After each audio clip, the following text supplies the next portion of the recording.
Hello, hi students, good afternoon and welcome to Chemistry concept में पढ़ना है। yes, चलो ભાઈ બાળકો ફરીથી લેક્ચર શરૂ થાય એટલે તમારા માટે ક્વેશ્ચન લખેલા જ હોય ને આજે આપણે આના પહેલાના લેક્ચરમાં સીમિત પ્રક્રિયકની થોડી ડિસ્કશન કરી અને સીમિત પ્રક્રિયકની પ્રેક્ટિસ માટે પાછા થોડા એમસીક્યુ સીમિત પ્રક્રિયક એટલે શું આના પહેલાના લેક્ચરમાં મેં તમને સમજાવી દીધું કોને કહીશું સીમિત પ્રક્રિયક કે જે ઓછા પ્રમાણમાં હોય બહુ બધા ઢોકળા ને આટલી જ ચટણી ઢોકળું કમ્પલસરી ચટણીમાં બોળીને ખાવાનું તો શું પહેલા વપરાઈ જાય ચટણી તો ચટણી પૂરી થઈ જાય તો ઢોકળા યુઝલેસ એટલે જે ઓછું હોય એમ સમજો ને કે 25-30 રોટલી છે અને ના કેરીનો રસ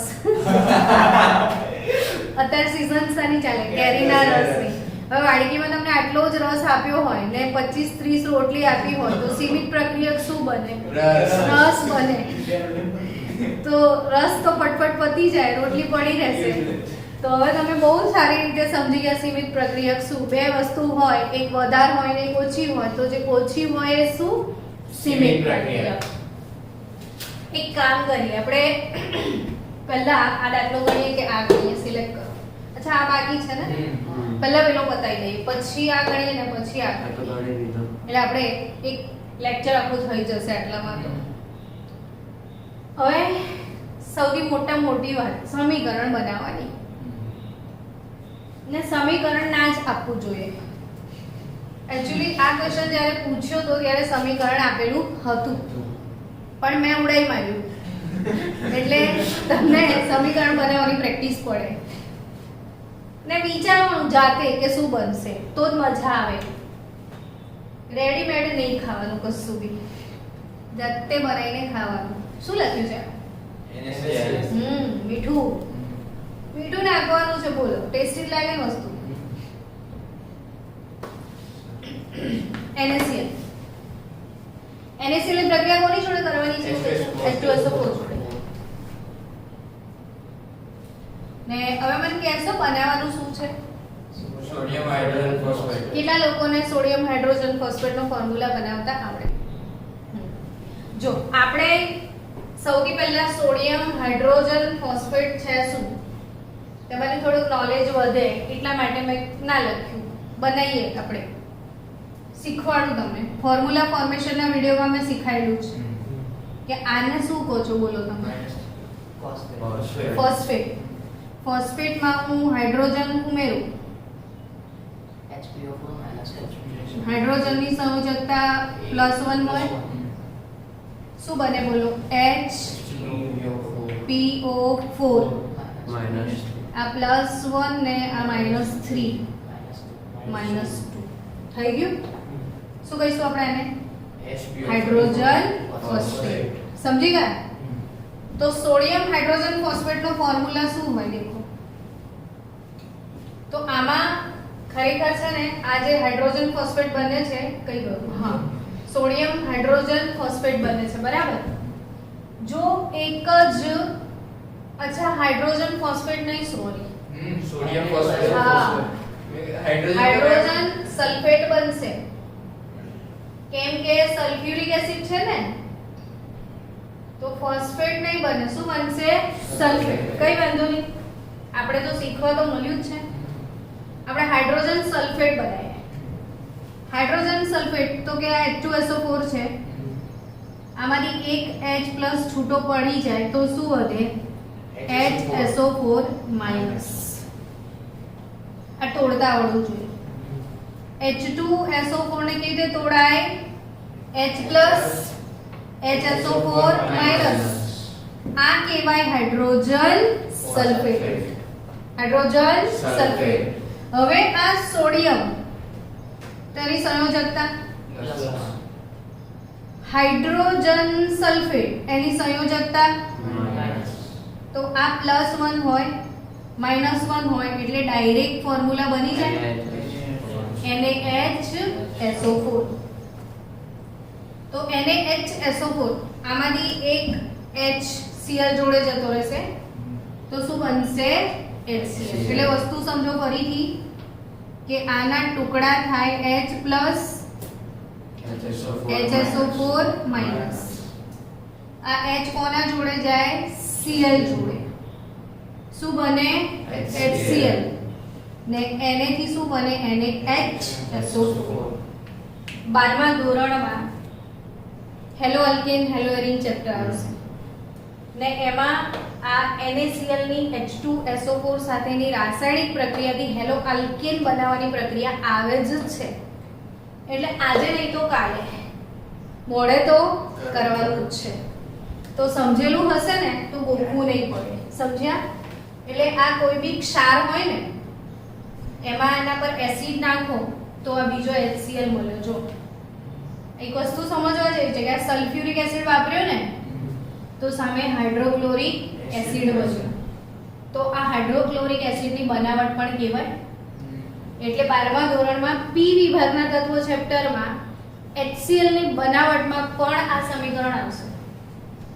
એટલે અગેન 5-7 ચેપ્ટરનું કોમન ઇક્વેશન છે અને આમ જોઈને જ ખબર પડી જાય કે કેવી રીતે શું મળવાનું છે. ચલો હવે આપણે શું આપ્યું છે એ જોઈએ. તો 4.9 ગ્રામ સલ્ફ્યુરિક એસિડ એ કેટલા ગ્રામ NaCl નું વિઘટન કરશે? તો 1.825 ગ્રામ HCl મળશે અને 6 ગ્રામ સોડિયમ હાઇડ્રોજન સલ્ફેટ મળશે. આવો ક્વેશ્ચન પૂછ્યો છે તો કેટલા ગ્રામ આપ્યો છે એમ કો પહેલા તો 4.9 ગ્રામ આપ્યો છે. ડાયરેક્ટ વાત કરી લઈએ આપણે તો આનો આણ્વીય દળ NaCl નો Na Cl Na નો 23 ક્લોરીન નો 35.5 એટલે તમારો જવાબ શું આવે છે 58.5 ગ્રામ NaCl. કેટલા ગ્રામ 58.5 ગ્રામ NaCl ને કેટલા ગ્રામ સલ્ફ્યુરિક એસિડ સાથે પ્રક્રિયા કરે 98 ગ્રામ સાથે. બરાબર છે? તો સીધો હિસાબ કે 98 ગ્રામ H2SO4 શું 98 ગ્રામ H2SO4 98 ગ્રામ H2SO4 એ કેટલા ગ્રામ NaCl નું વિઘટન કરે છે? સમીકરણ પહેલા જ છે ને આપણું. 58.5 ગ્રામ નું વિઘટન કરે છે તો તમારો જોડ કેટલો છે 4.9 ગ્રામ. એ કેટલાનું કરશે? પછી આટલો જ છે ને આ તો આ જે બનવાના છે એ જ બનવાના છે. એટલે અહીં આગળ 98 ગ્રામે કેટલું 58.5 ગ્રામ NaCl વપરાય તો 4.9 ગ્રામે કેટલું વપરાય? તો 58.5 ગુણ્યા 4.9 ભાગ્યા 98 કરી દો. જો એ બી ડાયરેક્ટ થાય એવું છે 49 થાય ને 49 ના થાય ને. અચ્છા 98 છે હા થઈ જશે તો 2 જ આવી જશે અને 2 ભાગ્યા 2.925 ગ્રામ. વિધાઉટ કેલ્ક્યુલેટર જ આન્સર આવશે. આ બધા પૂછાયેલા પ્રશ્નો છે એટલે આને બહુ કેલ્ક્યુલેટરની જરૂર ના પડે. આપણને ખબર હોવી જોઈએ કે 49 ના ડબલ 98 થાય. થોડુંક મેથેમેટિકલ ઇમ્પ્રુવમેન્ટ ક્યારે આવશે? જ્યારે બધી ગણતરી તમે હંમેશા મોડે કરશો ને તો આ ઇમ્પ્રુવમેન્ટ આવી જશે. ચલો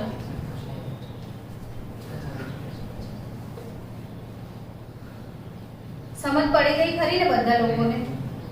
ઓકે હવે આપણે કયો પહેલા ગણીએ બોલો. આ કે આ ગણી પ્રક્રિયામાં જે પ્રક્રિયક સંપૂર્ણ વપરાઈ ગયેલ હોય તેને શું કહેવાય? બરાબર. બહુ બધી રોટલી થોડોક રસ તો સીમિત પ્રક્રિયક કોણ? બહુ બધા ઢોકળા થોડીક ચટણી તો સીમિત પ્રક્રિયક કોણ? ચટણી. તો અહીંયા લખેલું જ છે કે પ્રક્રિયામાં જે પ્રક્રિયક સંપૂર્ણ વપરાઈ ગયેલ હોય તેને શું કહેવાય?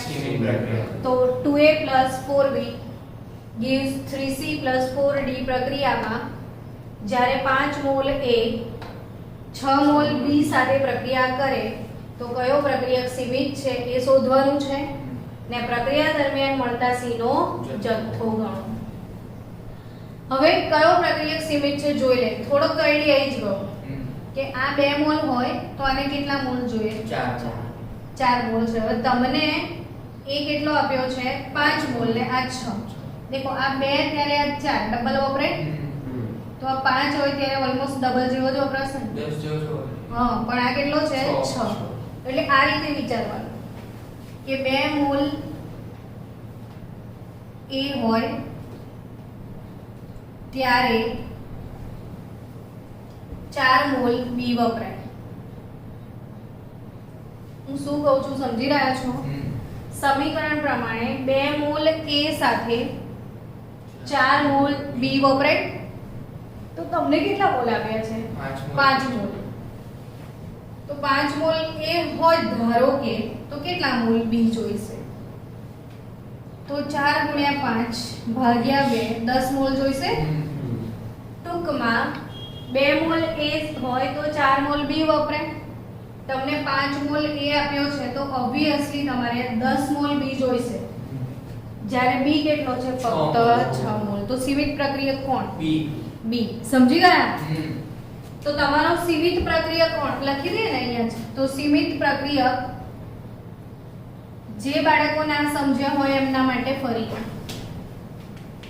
જો સમીકરણની તત્વયુગ મિતિ જુઓ કે 2 મોલ એ સાથે 4 મોલ બી. બિલકુલ મોડે મોડે જ વિચારવું હોય તો 2 ના ડબલ 4. 5 ના ડબલ 10. તો 5 ના ડબલ 10 જ થવાના છે ને? તો 5 મોલ એ સામે 10 મોલ બી જોઈશે. એટલે 5 મોલ ઢોકળા સામે 10 મોલ ચટણી જોઈએ, પણ ચટણી ઓછી છે. કેટલી છે? 6 મોલ. એટલે તમારો સીમિત પ્રક્રિયક કોણ થયો? બી. એટલે હવે કંઈ પણ ગણતરી તમે કરો ને બી ને ધ્યાનમાં રાખીને જ કરવાની. ક્લિયર ને? આર્યન સમજ પડી? કલ્પ સમજ પડી? હેલો મારા મીટિંગ વાળા બાળકો, જાગો છો ને બધા? સુપર 30 મેરે પ્યારે super 30. Okay okay okay.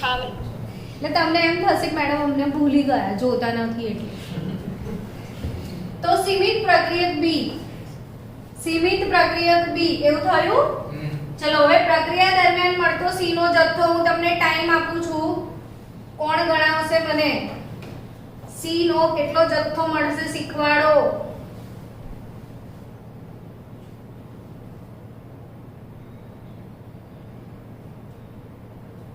Fast. Who is the genius in the class? Come on. 6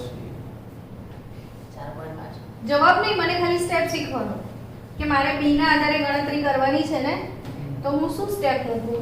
4 mall હોય તો 3 મોલ. હા બસ એક્ઝેક્ટલી. કે હવે બી તમારો સીમિત પ્રક્રિયક થયો. 4 મોલ બી વપરાય. 4 મોલ બી વપરાય ત્યારે કેટલા મોલ સી જનરેટ થાય? 3 મોલ. તો 3 મોલ સી ઉત્પન્ન થાય. તો તમારા પાસે કેટલા મોલ બી છે? 6 મોલ. તો કેટલું? 3 ગુણ્યા 6 ભાગ્યા 4 18 ભાગ્યા 4. 4.5.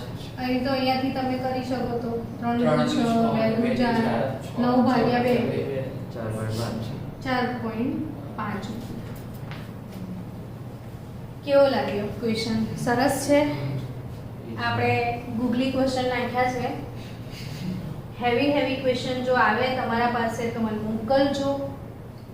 ટ્રાય કરીએ આપણે. પ્રકરણ 1 તો એવું પ્રકરણ છે કે એ આજીવન પૂર્ણ ના થાય. મૂળ કન્સેપ્ટ કદી સિલેબસ ના પૂરો થાય. એમાં તો અનલિમિટેડ સિલેબસ છે, અનલિમિટેડ ફૂડ છે મૂળ કન્સેપ્ટમાં. ચલો આ મસ્ત મજાની દાખલી છે. 1000 ગ્રામ CaCO3 ની પ્રક્રિયા HCl સાથે થાય. એટલે આપણે તો પ્રક્રિયા તો લખીએ પહેલા. હું હંમેશા આને શું કહું છું ખબર છે? કાકાની કોથળી. કાકો 3. અને કાકો 3 કેમિસ્ટ્રીમાં એટલી બધી વાર આવે કે શું કહીએ તમને. કાકો 3 કોની જોડે પ્રક્રિયા કરવા માટે તૈયાર છે? HCl જોડે. બોલો કાકા શું બનાવશે? CaCl2. સમજી ગયા? CaCl2 તો અહીંયા 2 મોલ HCl લખવા પડશે ને, તો હવે શું બનશે? H2CO3. તો પ્રક્રિયા દરમિયાન ઉત્પન્ન થતા CaCl2 ની મોલ સંખ્યા શોધવાની છે આપણે. H2CO3 હંમેશા આ રીતે છૂટા પાડીને લખવાના, H2O + CO2 ગેસ. સમજી ગયા? હવે આપણે પ્રક્રિયા તો બેલેન્સ થઈ ગઈ. કેટલા મોલ કાકાની કોથળી લીધી? ચાલો 1000 ગ્રામ. એ લખી દો કે ભાઈ આપણે 1000 ગ્રામ કાકાની કોથળી લેવાની છે. હાશ, હવે તમારા માટે કંઈક નવું આવ્યું, આવું આવશે જ. એકચ્યુઅલી તમે મોલારિટી હજી શીખ્યા જ નથી, પણ આપણે સીમિત પ્રક્રિયકનો દાખલો હતો ને લેવો તો એટલે મેં લઈ લીધો. અત્યારે તો હું તમારા મગજમાં ઘૂસાઈ દઈશ કે આ મોલારિટી આવી 0.76 મોલર. તમે 10મા ધોરણમાં થોડુંક તો સાંભળ્યું જ હશે ને મોલારિટી શબ્દ. એટલે સાંદ્રતા કેટલી આપી છે? 0.76 મોલર. શું આપ્યું છે? આ મોલારિટી. અને કદ કેટલું આપ્યું છે? 250 ml. કદ આપ્યું છે ને. કદનો SI એકમ ન હોવા છતાં વ્યવહારમાં વપરાતો એકમ એવું ભણ્યા છો કે કદનો SI એકમ મીટર ઘન છે, સેન્ટીમીટર ઘન છે. બટ આપણે m³ નહીં વાપરતા, આપણે જનરલ પ્રેક્ટિસમાં કદ માટે લીટર વાપરીએ છીએ. હા, તો આ 250 ml એટલે કદ થયું. હવે એક વસ્તુ યાદ રાખજો બધા બાળકો કે મોલારિટી શું હોય? મોલ ભાગ્યા લીટર. આટલું તો ભણી રહ્યા છો ને. મોલારિટી શું હોય? મોલ ભાગ્યા લીટર. તો મોલ શું હોય? વજન છેદમાં મોલારિટી ઇન્ટુ લીટર. મોલ શું હોય? Molarity into litre. આ મોલારિટી ને m કહી દઉં, વોલ્યુમ ને v કહી દઉં, તો મોલ એટલે આ બંનેનો ગુણાકાર થાય કે નહીં? 0.76. તો મોલ બરાબર મોલારિટી ઇન્ટુ લીટર થાય કે નહીં? તો કે રીતે મળે મોલારિટી? તો કે 0.76 મોલર છે. કદ 250 ml છે. તો શું મળે મોલ બોલો? 25 ચોક 100 થાય ને. 0.76 ભાગ્યા 4 કરવાના તમારે. તો 76 ભાગ્યા 4 કરીને 100 થી કરી લેજો. 4 × 4 3 4 નવા 36 0.19. જો કેમ કેલ્ક્યુલેટર થી નહીં કરવાનું સમજણ પડી? આ વિચાર શક્તિ જતી રહી. Use your brain. કેલ્ક્યુલેટર બોર્ડમાં યુઝ કરશો. જે JEE નીટ વાળા બાળકો છે શું કામ કેલ્ક્યુલેટર વાપરે? ડાયરેક્ટલી કરો. આ ઓરલી થાય એવું હતું. જો 25 ચોક 100, 76 ભાગ્યા 4 તો આપણે ચોથા ધોરણમાં કરતા. હા કે ના? ચલો, કયું કેટલા ગ્રામ છે? આ 1000 ગ્રામ. હવે સવાલ શું પૂછે છે? સીમિત પ્રક્રિયક જણાવો એવું કે છે ને. અને ઉત્પન્ન થતા CaCl2 ની મોલ સંખ્યા શોધો. હવે આ પ્રક્રિયામાં જુઓ, આ કેટલા મોલ છે? 1 મોલ. ને આ કેટલા મોલ વપરાય? 2 મોલ. બરાબર છે. કેટલા ગ્રામ આપ્યો છે? પાર્ટીએ 1000 ગ્રામ. તો એના મોલ શોધી કાઢો. તો મોલ કેવી રીતે મળે? વજન છેદમાં આણ્વીય દળ. તો વજન 1000 ગ્રામ આપ્યું છે. કેલ્શિયમ કાર્બોનેટનો આણ્વીય દળ 100 ગ્રામ. એટલા બધા દાખલામાં આપણે ગણ્યો હોય તો યાદ જ થઈ જાય. તો 1000 ભાગ્યા 100. જે બાળકો ઊંઘમાં હોય જાગો. મોલ શોધવાનું સૂત્ર શું? વજન છેદમાં આણ્વીય દળ. વજન છેદમાં આણ્વીય દળ. તો મોલ કઈ રીતે શોધીશું? વજન છેદમાં આણ્વીય દળ. તો કેટલા મોલ મળ્યા? 10 મોલ. હવે તમારા દાખલામાં કેલ્શિયમ કાર્બોનેટના કેટલા મોલ આપેલા છે? 10 10 મોલ આપેલા છે. સમજો વાતને હા કે આ 1 મોલ હોય ત્યારે કેટલો વપરાય? 2 મોલ 10 મોલ હે ને 1 મોલ હોય તો આ કેટલો વપરાય? 2 મોલ તો આ 10 મોલ હોય તો આ કેટલો જોઈએ? 20 મોલ એટલે તમારે એવું કહેવાય કે 10 મોલ CaCO3 માટે 20 મોલ HCl જોઈએ. પણ અલા HCl તો 0.19 મોલ જ આપ્યો છે. સિમેન્ટ કર હા તો સમજી શકાય છે, પરંતુ HCl ના મોલ 0.19 જ છે. બાળકો ફરી સમજાવું જો તમને HCl આપેલો છે આ રીતે 250 ml 0.76 મોલર. HCl શું આપ્યું છે? 250 ml 0.76 મોલર. એટલે કદ આપ્યું છે, મોલારિટી આપી છે. તો મોલારિટી ને કદ પરથી શું લાવવાનું છે? મોલ. HCl ના મોલ. મોલ મોલારિટી પરથી કઈ રીતે આવે? તો મોલારિટી એટલે શું? મોલ ભાગ્યા લીટર. મોલારિટી એટલે શું? મોલ ભાગ્યા લીટર. તો તમે મોલારિટી ગુણ્યા લીટર કરી દો તો તમને મોલ મળી જાય કે નહીં? તો મોલારિટી કેટલી આપી છે? 0.76. પણ કદ તમને ml માં આપ્યું છે. લીટરમાં ફેરવો. એને મેં લીટરમાં કર્યું એટલે 250 ભાગ્યા 1000 થયું. ml ના લીટર થયા એટલે તમને કેટલા મોલ HCl મળ્યું? 0.19 મોલ. હવે જો તમારી પાસે 0.19 મોલ HCl ના છે, કેટલા મોલ HCl ના છે? 0.19 મોલ HCl છે.